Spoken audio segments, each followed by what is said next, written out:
we're back in Mexico for the Horizon post-game interview. Joining me right now is Yamato from Fnatic. Thank you for joining me. My pleasure. A couple words about the game versus Loud earlier today. It was a bit rough. What's your take on it as a coach? I think you play like shit, you eat shit. That's just how it goes. Best of ones are volatile like that. We played very bad. They capitalized, and that's the game of League of Legends. It is, and as you said, it's best of fun, but you're not worried about a game like this, right? I mean, as you said, it can be flippy. I think in the end, this is just. I think this is just a showcase of what lack of practice looks like. You know, we've had some troublesome last weeks. You know, we pieced together with what we have, and I think when you haven't been able to practice as much as we would wish, then performance fluctuates, and this was definitely a low for us. A couple words on the last game you'll be playing, Beyond Gaming. What can we expect from this one? How's your mind? Like, I am excited to play against them. I think best of ones are very volatile, and I think making sure that we auto-qualify to the group is essential. We are in a good position still, even with this loss, but we need to make sure to win this one because you have some real demons waiting on you on the other side in Group B. So we're going to do our absolute best to make sure that Mega Bank Beyond Gaming is going to get smacked down here in the last match. But we need to still recover from this one, learn from this one, and maybe squeeze in a little scrim, eat a nice steak, and then sleep good and rock and roll. All right, well, Yamato, thank you, as always, for a nice interview and nice words. And Dash, back to you in LA. Thank you so much, Lauren. Welcome back to Worlds 2022. Yamato and all Fnatic still sights set on top in the group and auto-qualifying out. Dude. I mean, we'll talk about this in a bit. They are 3-1. Perfect timing. All right, we're going to take a look at the standings just to refresh how Group A looks at the moment with Fnatic taking that loss earlier in the day. Still in that #1 position, but things are a lot more interesting, and we zero in on DFM, Beyond Gaming, looking to step on a stage, put another win in that win column, and reinsert themselves into a conversation about fighting to get out of this group and earning a best-of-5 shot. Yeah, I feel like especially looking at Beyond Gaming, one really nice, clean win, and then kind of one really hard, tough loss. So there's still kind of like a bit of a question mark for me. I agree, and I needed to get this out. I know it's taken a little while. Yeah. Jojo can't wear his Crocs on stage, but Yamato can coach in that shirt. Well, I mean, yeah, absolutely. I'm sure it was very expensive. Much like these are probably rather valuable. Probably rather cheap. That shirt was something. That's a beautiful shirt. Yeah. What's your problem with the shirt?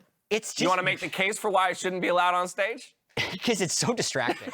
Is Yamato's fan base another one on the list? Are you just mad that when you were a coach, you didn't come up with a creative way to distract your opponents? I would be looking across the stage and be like, what is You just would have been fashion intimidated. I can't outdraft this guy. Look at him. He's outdressing me. Beyond Gaming versus DFM, taking a look at the DFM side of things.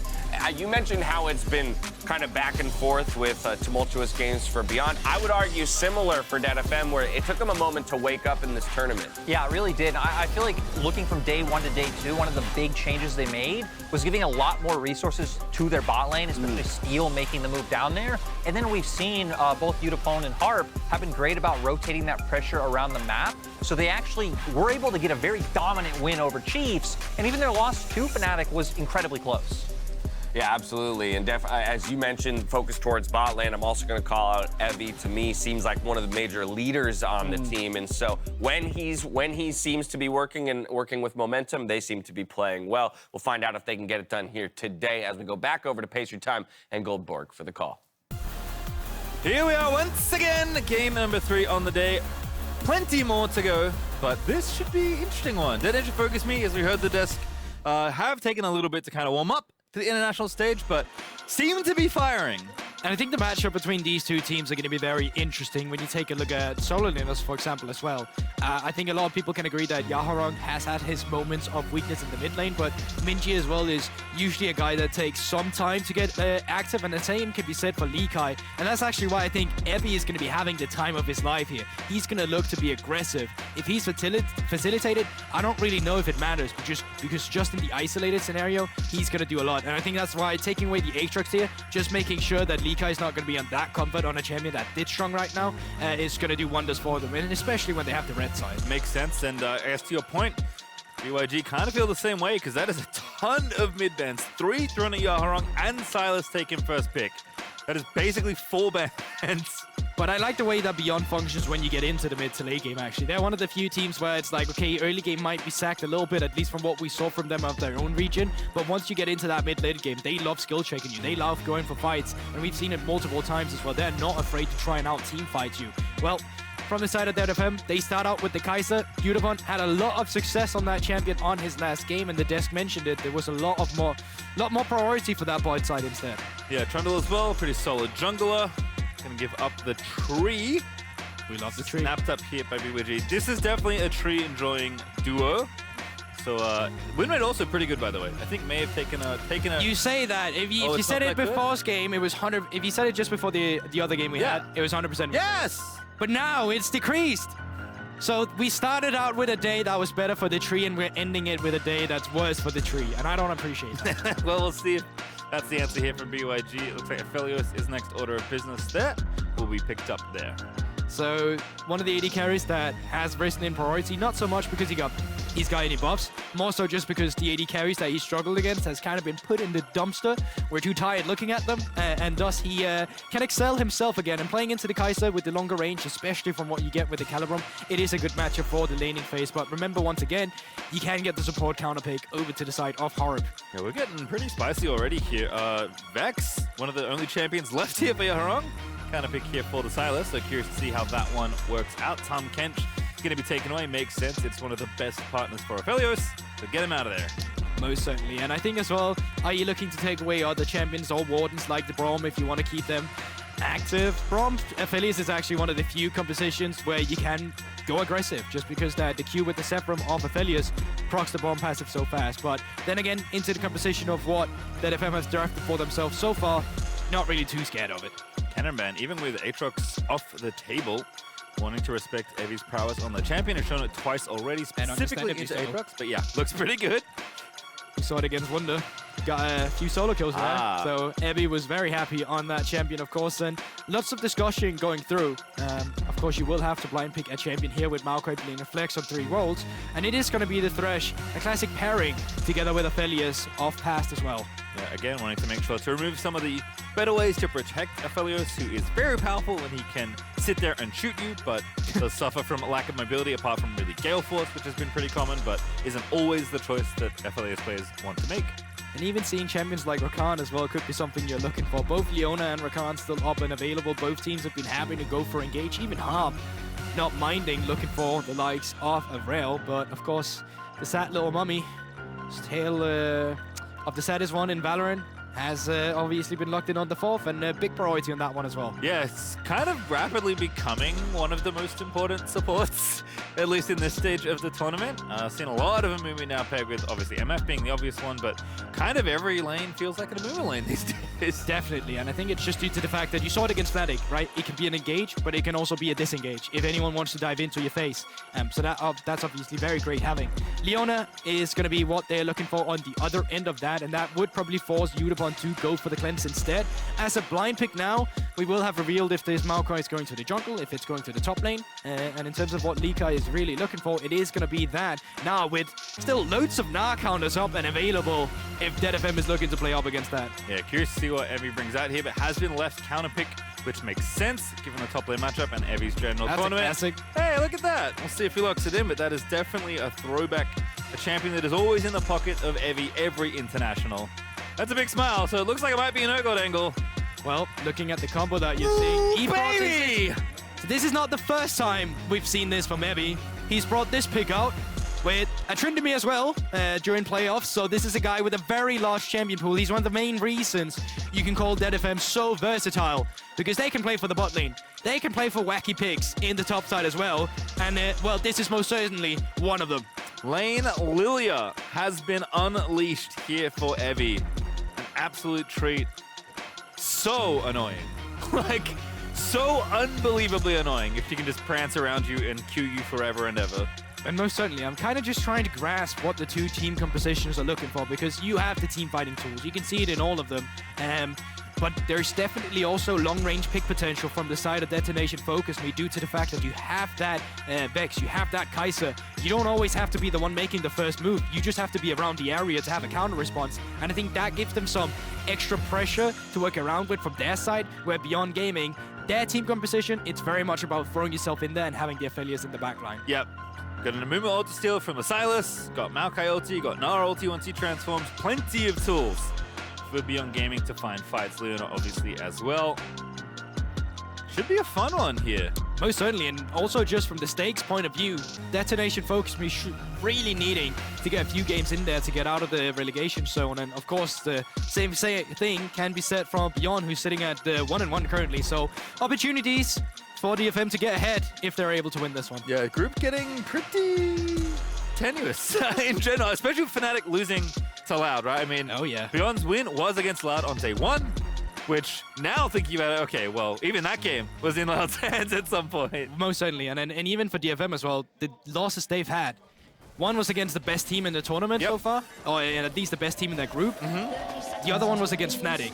So they've had a rough start as well in terms of what they've had to work with. But now, looking to be a bit aggressive with what they have in the early game. We've seen this before with an Amumu. They'll go around the tri-boss, they'll throw in a blind queue, see if anyone's in there, and then the team members will go in and see if they caught anything. It's like blind fishing. I can't wait for the next level where you just stack 5 people in the one brush. And you wait for Amumu to get in there, yeah. yes. You should be an analyst. There you go. That's the next level of level 1s. I've seen a lot of level 1s in my time, let me tell you. Yeah, I've seen a few, but unfortunately my memory is not always the best in that regard. Now, Yaharong has actually opted in for the first strike since he's playing into the Sylas, so possibilities for you to get a bit more gold in there. Could have gone for Futures Market as well in terms of just finding your items power spike so quickly because you go first strike, but not going to be the case this time around. And otherwise than that, looks pretty standard. Conqueror and Lillia is always what you go for when you're playing it up in that top side, looking for the extended team fights, in and out, prancing around. You know how it goes. Yep, doesn't need the phase rush. Happy to try and oppress the lane 1v1, so Likai is going to try and keep it under wraps.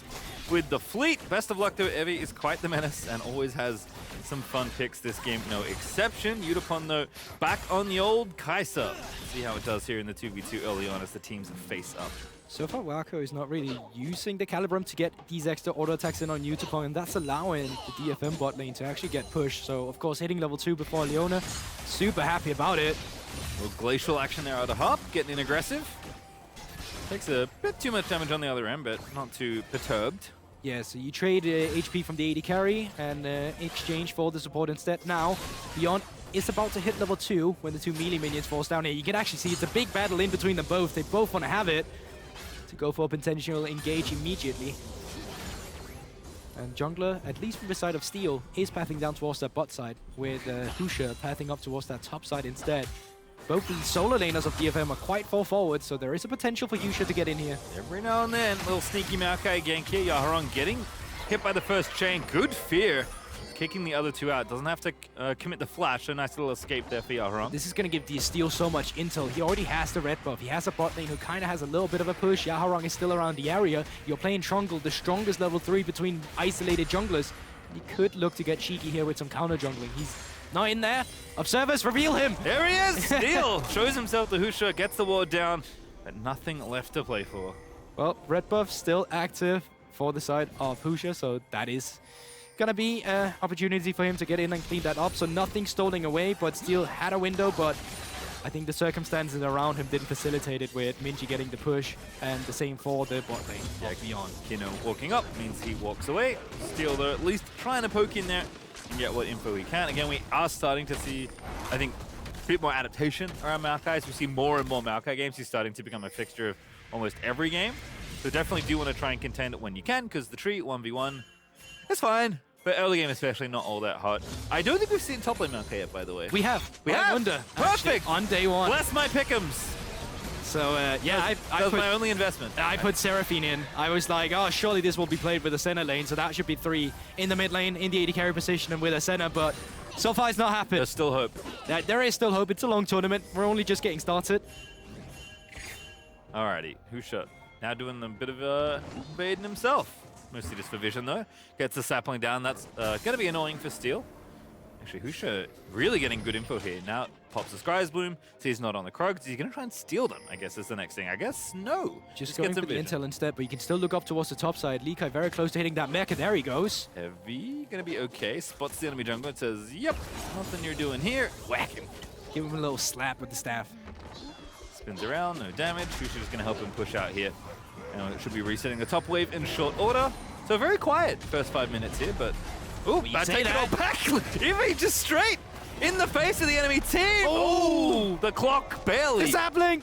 Not enough out. damage at this point. And yeah, Ebby almost going down to a boulder there. The extra movement speed, of course, gets him away from it. But that could have been very, very deadly with a big wave pushing in. He could have lost a lot of experience there. One of the things about Maokai that's so great. You just click the button. There's so many things about Maokai that's so great. It's true. Now, on the bot side, Beyond actually looking to get aggressive, but it's a big wave they would have to be fighting in with, so surely they'd lose an extended fight, and they realize that, they back away, but I was actually going to go back to the fact that the game is slow is actually quite good for the side of Beyond, because they are a team where they never really left the biggest mark of the game in their early game. It was usually in the mid game that they get active with their solo laners. And you can see it as well with the fact that Minji is playing the Sylas. You want to be there in the skirmishes. You want to be there when you steal away ultimates from level 6 and really leave your mark there. The same for Likai, of course, playing that Gnar in the top side. So I think as Beyond, you're quite happy about the way the thing's going so far. Yeah, Aphelios, Maokai, Sylas all happy to scale up and just kind of vibe. Harp finding himself here in the mid lane, but maybe covering a potential counter. There is a lot of people here, actually. Yutapon also chilling in behind, not level 6. Oh, but you can see it here. I actually think it's a good read because they know that the roam might come through. Spotted on a sweeper right now. Amumu coming around. Harp just, no fear, goes in, find a bandage shots, beautiful pillar out of steel.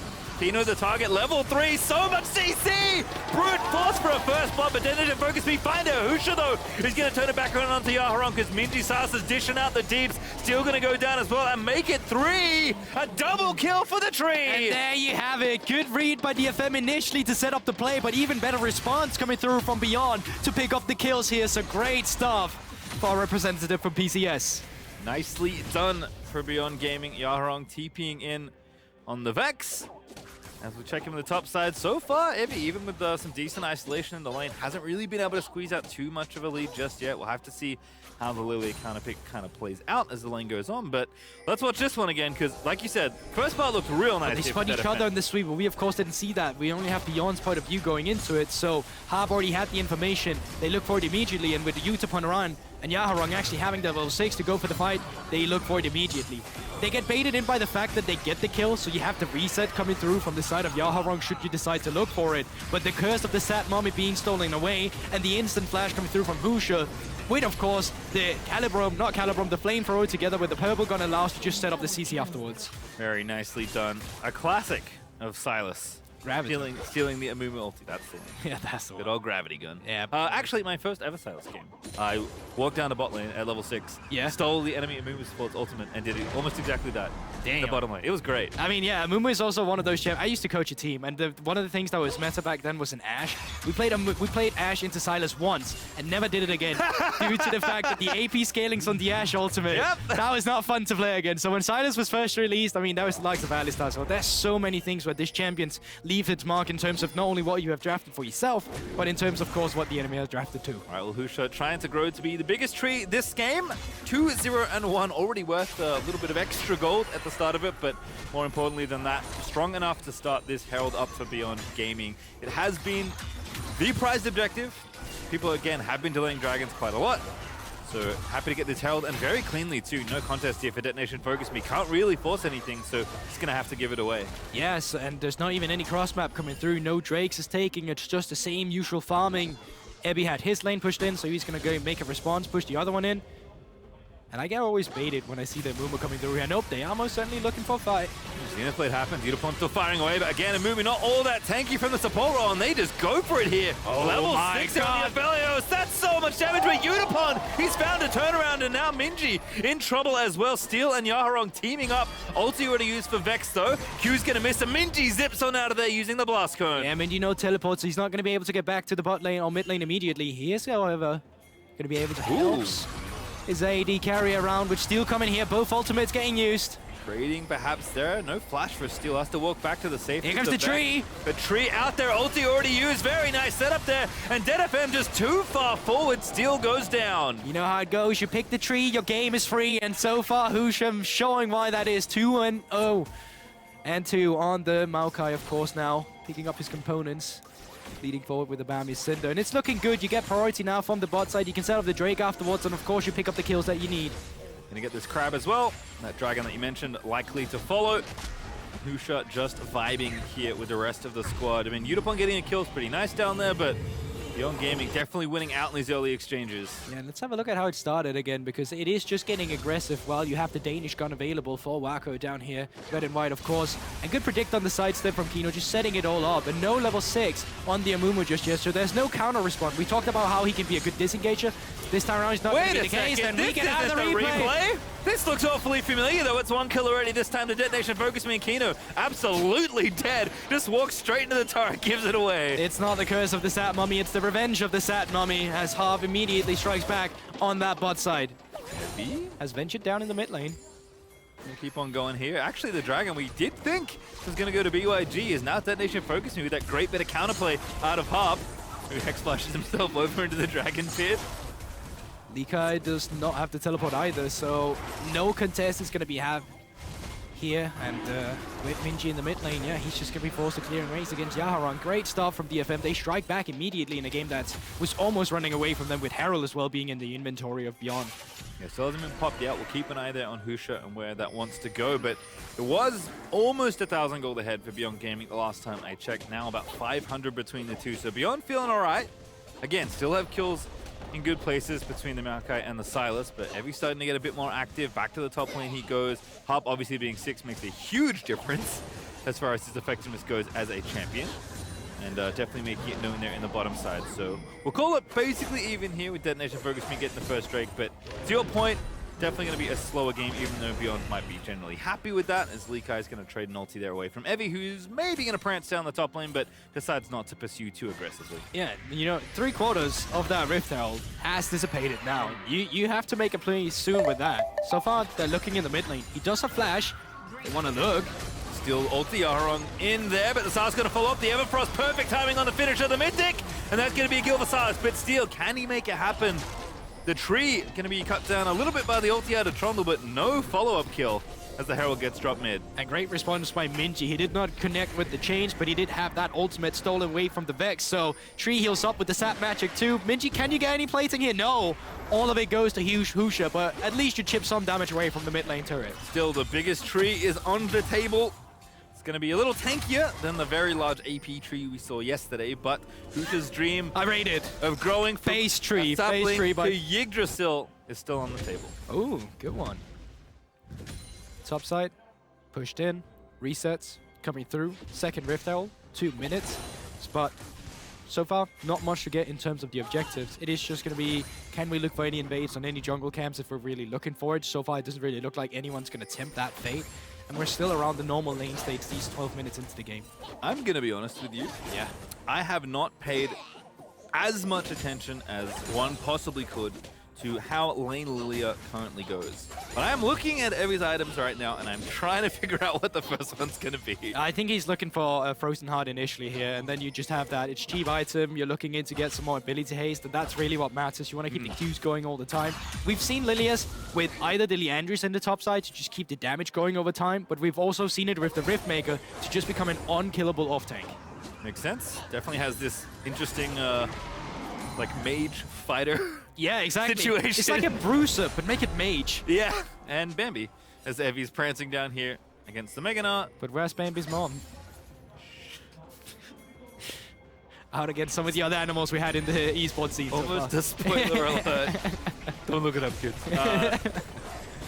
Still fighting Likai here in the top side. Husha actually going for the speedy tank item, the old Kimtech situation. Steel around, no on vision, so if they overforce it, they could get punished here. Yeah, it's kind of who goes in first. It is Harp to kick it off, because the Sad Mummy not unleashed just yet. Maokai ulti, my goodness, man! Infernum looking like the pre-nerf version. Yutapon forced to ulti barely away. Flashes as well, but that might not be enough safety, because here comes Minji Not going to complete the wraparound though, decides one's enough. Yeah, close to get 2 kills there, but the big one was that Harp was not allowed to do, well, a single ability there. He just got CC locked completely by the Leona. Yutapon forced to use the cleanse as well, and they just straight up lose out on that fight. You can push in the Rift, or push in the bot lane now, move up towards the Rift Hell that's spawning in 10 seconds, and you'll know that Yutapon doesn't have the, well, summoner spells to really have a good fight against all the CC that Beyond has in that composition. Yeah, Beyond Gaming looking really good here in this game. Again, pretty important win for them to get here, trying to break 500 as far as their opening games have gone 1-1. Bottom lane Tao is going to push that gold lead up to 2,500 and give Wako some extra gold, which always feels nice in the Aphelios. It's just a big difference in effectiveness in the early game so far. Steel, at least try and get something back with this Rift Herald. So with the late resets coming through from Beyond, they decided to pick up the bot lane turret and of course get some gold through that. It does allow DFM to set up for the Rift Herald first. You can see Beyond, they're still around the vicinity trying to look for a fight if they can get it, and Rift Herald's not dead yet. Now it's dead, but can he get out safely? Harp still has ulti, by the way. Didn't use it in the last exchange, as noted. Does have Merc Treads now as well, so might find a few more windows to press the buttons, but Detonation FocusMe, just take the Herald and run away. No need to pick a fight for them. Yeah, they can push in the mid lane. Drake is up in 20 seconds, so realistically speaking, you want to stay for one more wave before you really move down there. You need someone to respond to the bot wave as well. Steel just came off reset, and the big one that DFM has in their, well, repertoire at the moment is the fact that they can use the Rift Herald to get pressure, while on Beyond they have to use their prowess, well, the gold lead that they currently have to get that pressure. Both top laners do have teleport, so can have everyone join it down here for the dragon fight if teams want to contest for it. Does look like they do, but Shrine already picked up there for Husha, has the speed, has the vision that can't be swept away, and cross first onto the dragon. Long TP. That is a very long TP. This is going to be the longest play. Likai does read it. They're done. Dragon over, BYG, very nicely done. But I respect it for DFM, because if you have to call away from a play, you have to make a cross map elsewhere. They do it here. Likai, though, good presence of mind. And now, Harp, though, with the okie doke here in mid lane. Kino going to be the target taken out by Yutapon. TP coming in for Beyond. Is there a counterplay here? 5v4 will be the team fight, but Wako unleashing already with the chakrams that can't quite find it, and one is going to be enough for Detonation FocusMe by the looks of things. they're not going to be able to get another fight here. They pick up 1 kill. They get back to the lane stage. Top is still pushing in. Bot has waves to collect, and mid lane is under pressure from Beyond. Can they keep this mid lane turret alive? Herald summon top side, actually. Yaharong maybe can escort that one in. They'll lose the mid outer as a result. But again, Detonation FocusMe doing a decent job trading. They were behind early, a couple thousand gold, just trying to make sure that they can keep the game kind of afloat, and maybe just lean on Yutapon, who is the shining light right now on this team. 3-1-2 on the Kai'Sa. We know he can take over on this champion. Yeah, the problem for him right now is just the fact that team fights are so difficult to navigate, right? You're playing into Leona, you're playing into a Gnar, you're playing into a Maokai. It's not going to be fun for you. That one cleanse is not going to be enough. And because of that, you're so reliant of having every summoner spell up before you really commit to a big fight, because if you don't, you will just lose your AD carry, and with that, your main source of damage from the backline there. Cricket is going to be Rift Maker, as you noted for Evie. Has the little stick in the inventory hanging out. The Leeching Leer, chilling. Leeching Leer, it is just chilling. Yeah, weird how it's just, you know, one item that only builds into another item. You only ever see it once. Just vibing. Small void stuff. Imagine if someone like made an error. It's like, this item seems cool, I want these. And I'm like, wait a second. Yeah, it doesn't go anywhere. But sir, it doesn't build into anything else. It doesn't matter. Put it in the game. Has to commit to Riftmaker. Still there, grabbing the blue buff. Was kind of the only one around to really take it, so not too bad there, as Harp is in enemy territory, maybe looking for a straggler. Husha is technically a target, but 2 items done, very tricky to pin down. So tanky at this stage on the Maokai. Oh, steal. Ooh, Stealing away the red buff. Hey, look at that. Hey, boss kind out of the way. And there you have it. That's the heist. The DFM heist coming through. They get the red buff. They're losing quite a bit right now, but let it be known that DFM has secured a red buff. I mean, only 1,300 gold now. Like, they have definitely cut down the lead that Beyond Gaming were kind of building, and hasn't gotten out of control just yet. Obviously, Beyond will still feel happy, but Detonation FocusMe, they're just chilling. Like, they know they have to freeze the game a little bit. Look for their opportunities. Be pretty careful with the picks they find, because that's kind of a lot of what their comp does right now. Wait for Yutapon to maybe scale up and be so much of a problem that even all of this CC can't deal with him. And it might look like not much is happening, but they're actually just handshaking on the map right now. At least they should be. You can see that on the bot side, DFM is allocating their members. What Beyond could do as well is move their members up towards the top side and get a turret for themselves. but they're kind of just chilling in mid lane.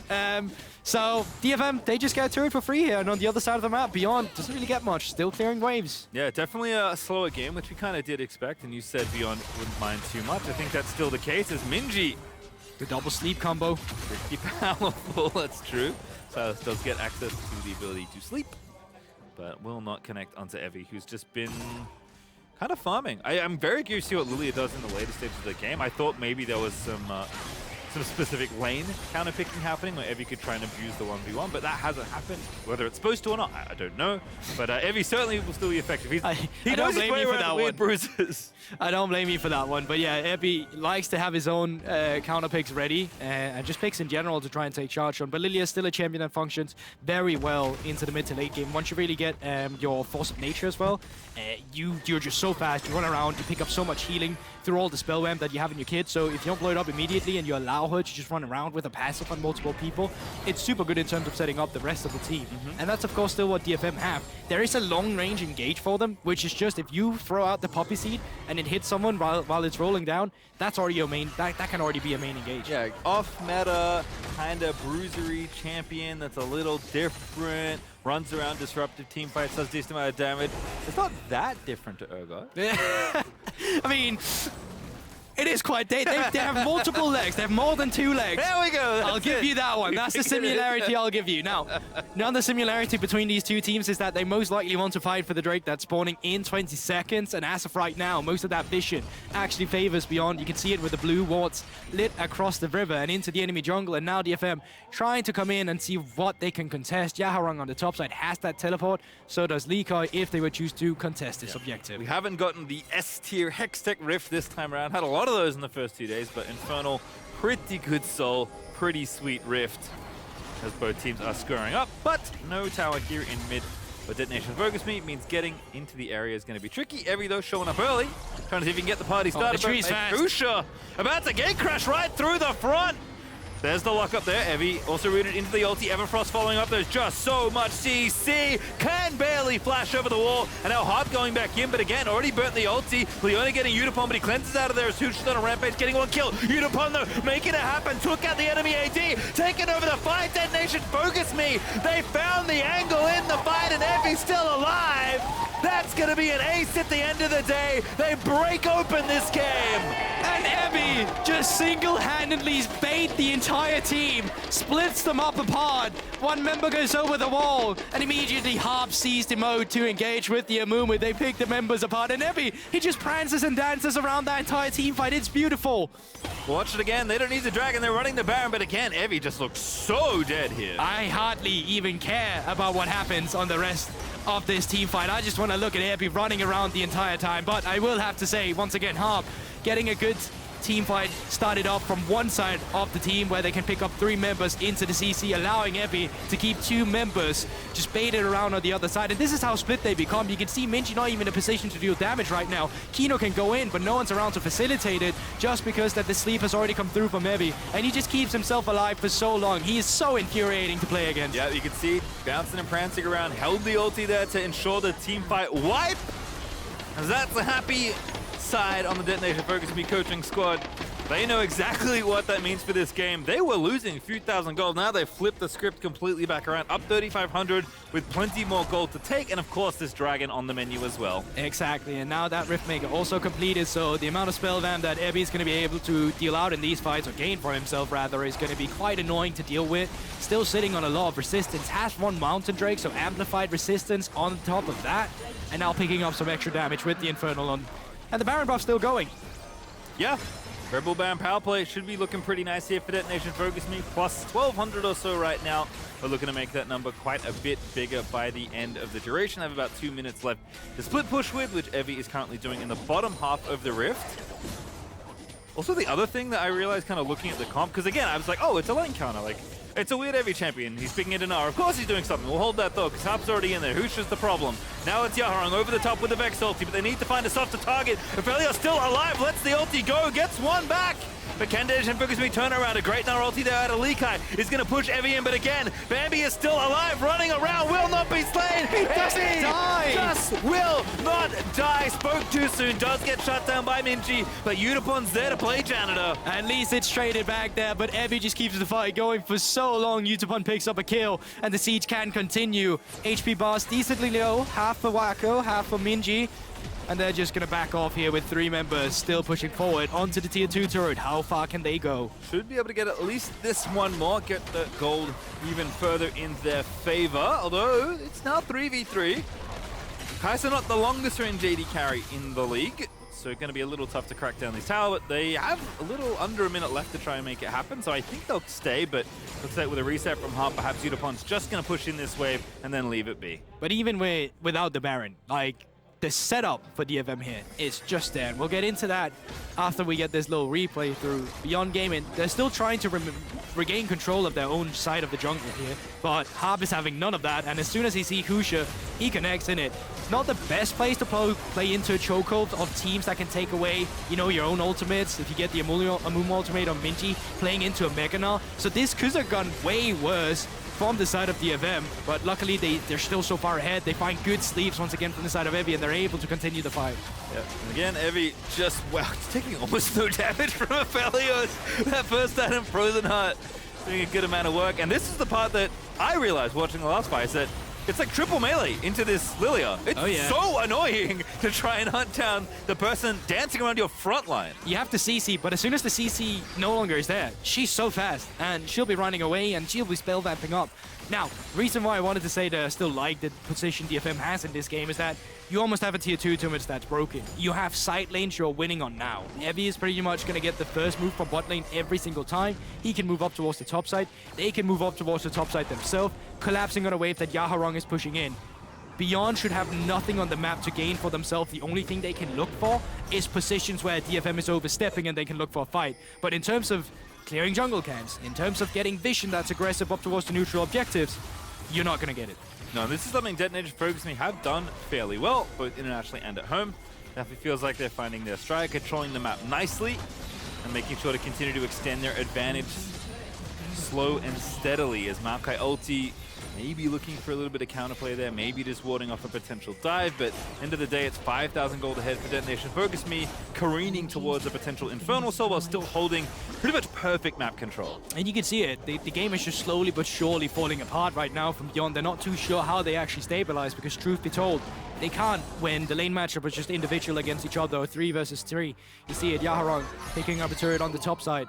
Same for DFM on the mid lane, and now Evie is still in a position where when the resets come through, they can look for the bot side instead. And you just keep up this pressure, keep them occupied, push them as far back as you can, because there's 1 minute, or then you have another Infernal Drake to play for. After that, Baron is available and on the cards too, so DFM, they're just putting themselves in a prime position to take away this game. Yeah, we'll see how Beyond react to the next fight. You pretty much must fight, but it's upcoming Infernal Dragon, so Beyond are going to be there in a minute's time as the team that will reset, put their vision down, and then square off. Obviously, not a fight you necessarily want to take because you are at a gold disadvantage, but you are kind of priced in as Beyond Gaming. We'll see if they can find the team, but they haven't quite been able to find yet with this comp. Yep, desperate times call for desperate measurements, but the question is, how do you find them?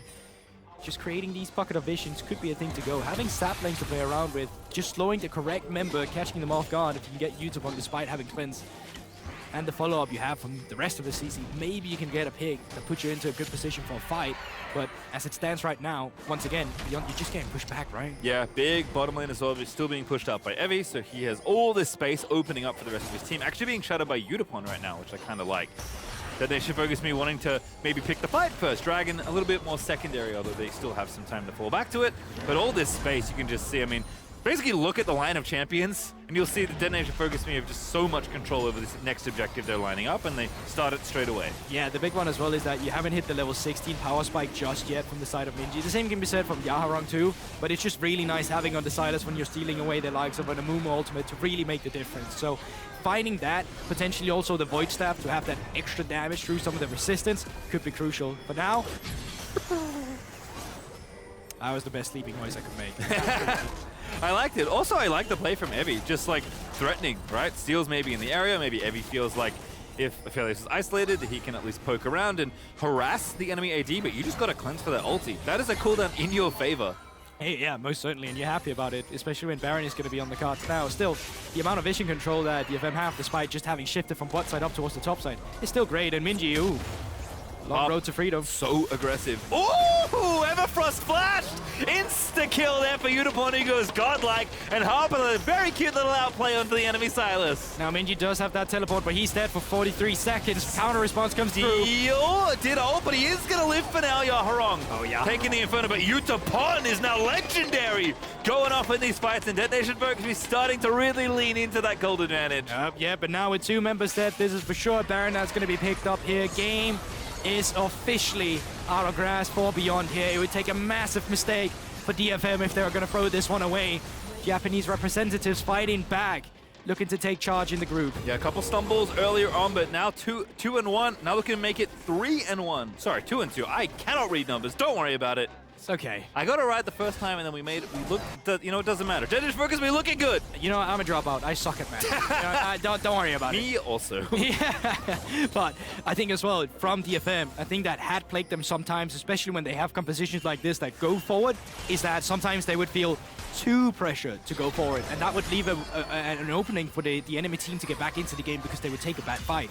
But this time around, that hasn't really happened. They have really just been reserved. They've been waiting for the right moment. They've been playing by the book, picking up the objectives that they need, and they've been taking it slow, despite being a bit less exciting watching when it's not going fast. They're doing the correct things because they just have pushing lanes everywhere and they dictate whatever they want. Yeah, they understand their comp, they understand the map state, and they're doing very nicely with it all.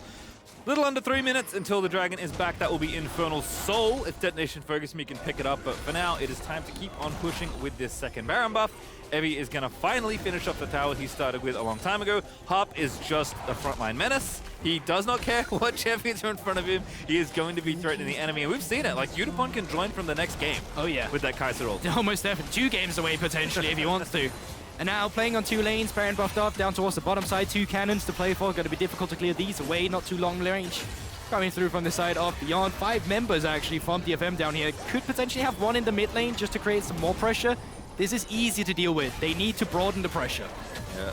Little pillar there again, trying to kick people away. Evie not the easiest target, by the way. Does have tanky items, but actually going to get stunned up and killed. They found the angle, but the counter kill is there. Harp a little low, but he goes into stasis. Still dies, though, to the enemy Aphelios. Wako maybe on for the penta. There's the triple, making it look good. DetonatioN FocusMe may have thrown things away, but Yaharong gets a counter kill. Still the ace is on the table. Yaharong fighting for his life, but will not get out of it. Oh my goodness, got 1 more, but only 1 more. Beyond Gaming find the ace. But still a massive mistake for DFM to be ace there. As we said it, they could have broadened the pressure. They had the Baron buff. They had so much to play around with. Top lane was pushing in. Mid lane too slow. And it all comes down from just members being caught off guard by some great CC being amplified. Epi steps 2 off. He disrespects the amount of damage that can come through should he be knocked down on the turret. Harp with the follow-up to try and save his top laner, but it's too late. It's just setting the rest of Beyond up for the damage that they need. Bramble smash, man. Like, Twisted Advance is pretty good as far as CCs go, but he went, like, almost to the fountain with that smash. And we said it, for Beyond to come back into this game, DFM needed to make a big mistake. Even then, we said at times they felt pressure to just commit. Going down 5 members in the bot side was definitely not the right play to make there with Baron. No, and for a game that has been relatively mistake-free, at least major mistake-free from DetonatioN FocusMe, that is a big loss to take. Lose all of your Baron pressure, lose all your Baron buffs. Now you got to get back out of the map and play for the soul. You're still ahead a significant amount of gold, but this Aphelios, not quite 4 items, but so if left unchecked. So what do we have to play around with here? We get Yutapon with Cleanse and Flash still up and available, ultimate there too. Minji's missing his Flash. The same can be said for Likai. Well, on the other side, Epi still has his available, so there's definitely points of attack to go for here that would make the fight a bit more difficult, but Beyond is in a position where they can actually contest. No inhibitors has fallen, so they're out of the map without being punished. Yeah, Harp actually getting marked there by Sylas. He's trying to look for a flank, but Minji going to do a good job clearing out a lot of the vision, trying to set up for this next objective. Dragon has now spawned, but DetonatioN FocusMe currently in mid, trying to get themselves some prio around this next objective. They know this soul is basically game if they get it. Up on the flank here. Ooh, Harp still going for it, went all the way around, but again, maybe a little too far, gets his ulti stolen, gets picked off, and now Yutapon going in, but is that a little bit too far? Gets into stone, flushes out of the way, Yutapon kills everyone, barely stays alive, but the ulti out of Aphelios is gonna get the kill, and Wako still alive, firing away. The AD carries critically for both sides, still here, but it's a 3v2 now, as Evie just will chase them down forever, and Aphelios will finally be felled at the end of the day. Yutapon on a killing spree gets it done, and Detonation FocusMe answer ace for almost ace. So close, Yutapon showing up there in that team fight as well, finally coming through. Epi as well with a massive sleeve, and just sewn in Beyond's AD carry away from any access to the fight. 30 seconds on both members, 10 seconds on Kino, 15 on Husha. Don't know if they can end here, but they'll certainly look for it. Yeah. And they won't. Fainting away, I thought so too. Can't blame you, but again, falling back to the Dragon, Steel still alive critically. At the end of all of that, Husha dead for 3 seconds, so it could be out on the map. It's going to be a tight one to get this Dragon, but they've got, I think, enough DPS and, of course, their jungle to secure this objective. Yeah, I think you just have to forfeit the Infernal, so right here, if you are Beyond, it feels horrible, but that's the reward to Detonation FocusMe after winning that fight in the red side jungle, and this will only make matters worse for Beyond. Again, Yutapon had all the sums up, 11, 2, and 10 on this Kai'Sa full build. GA got popped as well in that fight. Let's see how it went down. It looks bad initially. It looks like a classic where they overpressure and they lose, because Harp is almost just instantly rooted up and dead. At least he gets forward and gets an ultimate on towards Wako here to kind of nullify him, have the rest of the members come in. And that really sets up the fight, because that means he's not really peeled as easily as he would have before. Big from Epi as well with the big sleeve there that you saw in the team fight that allowed the rest of the members to come through. And Minji doing his best to find the kill on Yutapon, but it's just not enough. He's still burning away from the Leandris coming through from Yaharong, and Wako once again not in a position to really just deal with Yutapon on this Kai'Sa. Yep, only one last bullet needed there. Likai does at least get away, but Evie coming up big in that team fight once more with the Lillia ulti, even with Harp going down in what was basically a 4v5 for Detonation FocusMe, with Harp going down so early. But back around Baron we go. Vision is going to spot them. Beyond Gaming can't really face check, but might not have very many other good options either. That is unfortunately the case for them right now. And as DFM, you just start this up. You just say, come into us. We're waiting for you with open arms. And I mean, there's not much beyond. Yeah. Right? You walk forward, you most likely die. The same problem is that you give them Baron, you most likely lose the game at the same time. And it's all going to come down to one miracle fight. DFM, while it has been a little sloppy, looking to put a finish to this one now. Yeah, end of the game. Definitely not as clean as Detonation FocusMe would have liked, but all's well that ends with the enemy nexus exploding. DFM, see if, you know what, last time this happened on the bottom side, it went wrong, but they're on the top side now, so surely it's going to be the opposite result. That was the difference they needed, right. Now, 5 versus 5, they're still not having a push coming through, and I wonder if they learned from their mistakes that maybe push on 2 lanes instead of the 5. Yaharong making his way into the mid lane and keeping that pressure active as well with super minions pushing in from the bot side. I think that's really what they need, but they've decided to slow it down for now. Yeah, Evie grabs a stopwatch. Pretty good little tool there for what should be the last fight of the game. The Detonation FocusMe need to find. In fact, more resets here. Yaharong going back as well. Gets his final item. So full builds for the carries, like, not going to get much better here for Detonation FocusMe. You don't need many more advantages. Even Yutapon has that extra QSS, right? So it's like, am I forced to burn the cleanse? Great, I have another one coming up. So he should really never be touched unless everyone just gets access to the backline, which will be very difficult with the amount of havoc that Ebi has been able to deal on towards them in the front lines. Yutapon trying to sync up waves, it looks like, here with Evie. So they are going to get 2 lanes pushing. Still a minute 30 left on Baron, so plenty of waves to play with. Slowly but surely. Quiet before the storm. They're just chipping away from the turrets. They have cannon minions coming through. They have the possibility to roam in. They have a bot lane that's shoving in with super minions. Patience is the name of the game here. Make one mistake. That's what Beyond's looking for to capitalize on. You can see Yaharong kind of behind the control wall between the 2 lanes. Can ulti in to a play pretty easily. If Beyond Gaming want to go for something here. And Evie, of course, very fast naturally on the Lillia. So Minji going to be forced to move over for the wave. That's going to move Detonation FocusMe in. No minions, unfortunately, but the wave is coming in, and the super minions are also starting to hit down bots. So definitely a much better split here with this Baron buff. Yep, it's like they were allowed to learn from their mistakes, and they're not allowed to do the same thing again here, but Still continuing with it. Beyond stepping up, but they're feeling the Infernal Drake damage. That's a really nice pillar, but DetonatioN FocusMe maybe could have got something there, but decided not to overcommit, which I can commend given the situation. We are getting kind of late, and the pressure is mounting. Evie does finally break through mid. Bot lane inhibitor minions finally coming through there with the supers. That allows Evie to break open the mid, and now he's a pawn in the side of top lane. Surely the next push.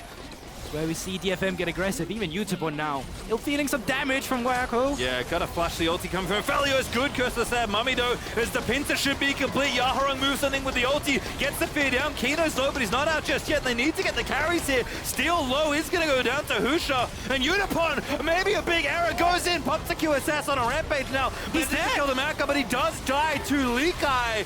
And Harp is gonna go down as well. They haven't got Aphelios. Evie is trying to make it happen. He gets to sleep. Yaharong moves in for the double kill.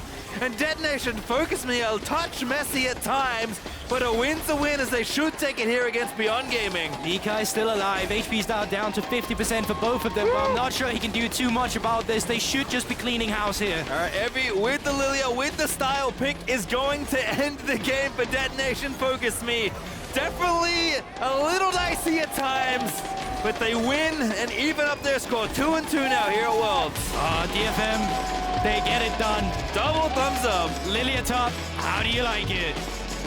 I like it a lot in the team fight, to tell you that much. Definitely had a bigger impact there than what we saw from the laning phase, but takeaway probably was that it was clean in the mid game for DFM. The way they approached the entire map with lanes pushing in, getting objectives. Picking up that Baron, that was the tough part. Closing the game, that was the tough part for them. Here's some Evie chants in the crowd, though. You love to hear it from the locals watching in Mexico City here. A crowd favorite, a international powerhouse. It's a player we love to see so often, and thankfully, due to how good they are domestically, we see them a lot. Shout out to that one Mexican fan that kept screaming his name on That day was one. the best. I miss you. Hopefully we'll bring him back for later days. DetonatioN FocusMe again. Longer game than they may have anticipated. Definitely tricky towards the end, but those are things you can fix, right? And even in that game, you said it like, oh, look, they did the wrong thing last time in the bottom lane and figured out how to split the map next turn. Exactly, and now they will never do it again at Worlds. They learned their mistake, and hopefully they can just take that even further into the tournament. Now advancing up to that 2-2. Sharing it now with Loud as well, but they did drop a game too, so it's actually getting quite close in the group between a lot of our teams here.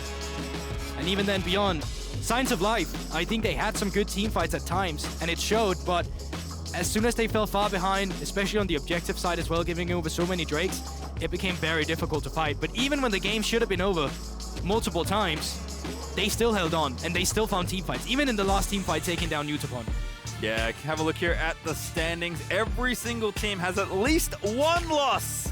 So Group A is getting a little bit spicy, but with that win from DFM, we're going to be heading back over to the State Farm Analyst Desk.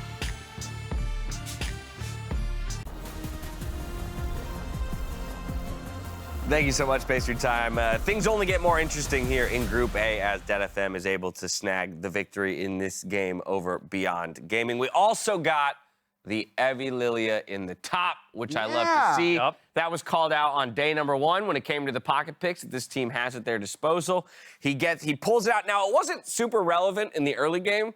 There was something like 11 kills across the map, and both top laners were 0-0-0. Yeah. But it did become superbly relevant as the game went on and into the late. Yeah, I mean, his team fighting was just superb. Just overall from DFM, like really good team fighting. You could see their composition. So many champions that could just jump in, right? Even bringing out another pocket pick in the mid lane in the Vex. But Evie on the Lillia, just such a standout.